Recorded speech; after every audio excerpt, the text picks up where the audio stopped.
Why is this person locking you inside? Every day he locks you inside.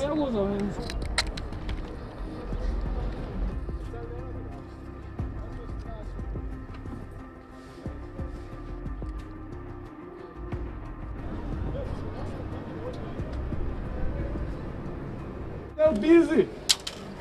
That shelter was a war zone.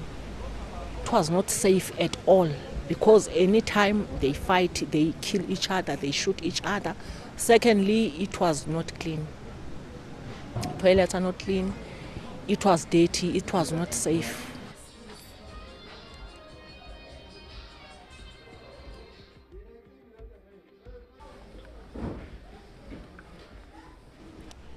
That shelter was a war zone. It was not nice for me to stay there, but because of my financial problems, because I can't afford to stay in other places, I went there knowing that the electricity there is in Nyoka Nyoka.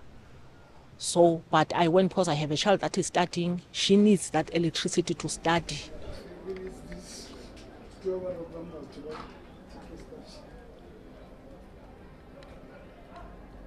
When I arrived there, after 2 days I was there, my daughter, she went out, she came back, she said, "Mama, did you look around this building outside?" I said, "No." I asked her why. "What, Mama, the electricity cables, they are just out, they are exposed." She said, "Mama, this whole building can explode anytime. And the safety, there is no safety at all." Now I'm asking for a place to stay. Because if government can give me a place to stay, I know that I won't pay rent, I won't worry for rent, I will be having my own electricity.